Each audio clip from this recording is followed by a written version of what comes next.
Hello, I'm Kevin Serval, the Prince of Thrift. Today I'm going to tell you a story, a diversion from our usual topics. But first, be sure to hit that subscribe button and the bell to get notifications of new videos.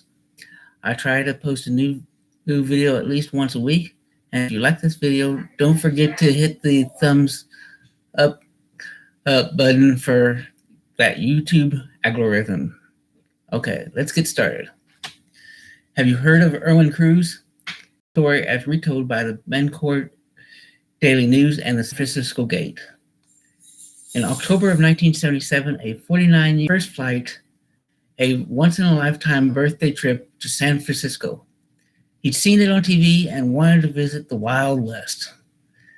As the World Airways flight from Frankfurt stopped to refuel in a small airport in Bangor, Maine, before continuing to California, an air to heaven.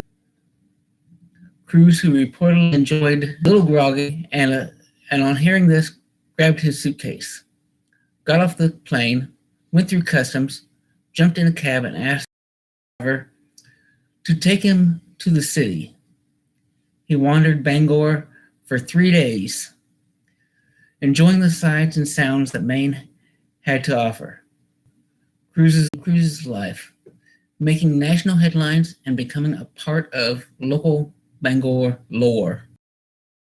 His plane, a charter flight that made regular trips between Germany and San Francisco, had stopped to refuel at Bangor International Airport. After the plane landed, a flight attendant woke Cruz from a nap and apparently wished him a pleasant trip to San Francisco. Because, again, not because he'd actually reached the California city. Cruz, however, assumed he'd arrived at Haight-Ashbury district. Cruz spent 4 days wandering the Bangor region.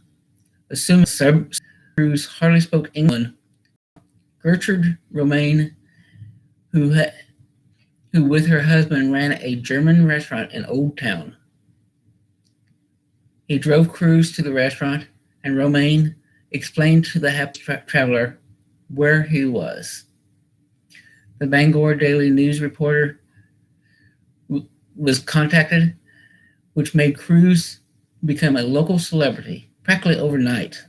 After the story ran in the local city by the Bangor City Council, he was named an honorary member of the Penobscot Indian Nation and the Old Town Rotary Club, and he had a meeting with the harbor master, and by his request, he had his birthday party at a local McDonald's.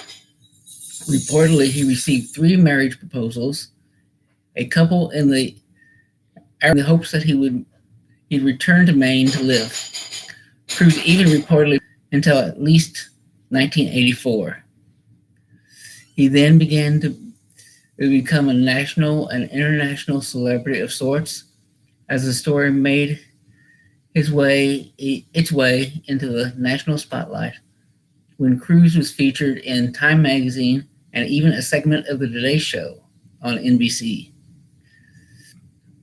With Tom Brokaw, Bangor's generosity of spirit in how the city treated the wayward German.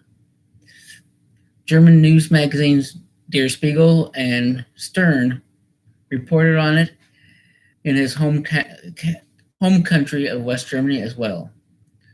When people in San Francisco got wind of Cruz's story, the San Francisco Examiner flew him to the city for another round of celebrity treatment.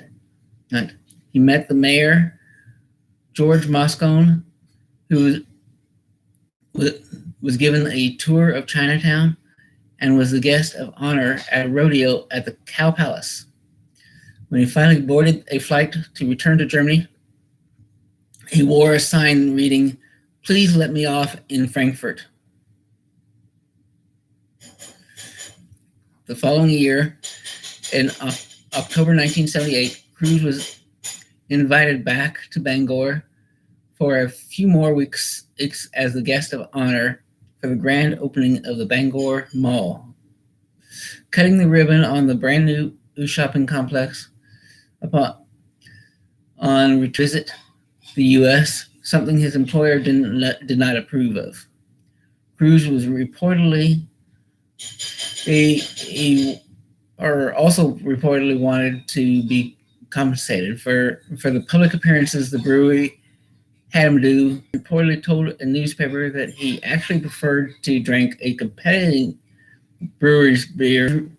Returned to Bangor a third time in March of 1979 to look for work. The opportunities available, however, were not the best, and he returned to West Germany. And thus far, he has gone into relatively obscurity. Well, what do you think? Give us a comment in the comment section. Tell us what you thought. Did you like hearing this story? Did you hate it? Tell us. We want to hear from you. And don't forget to hit that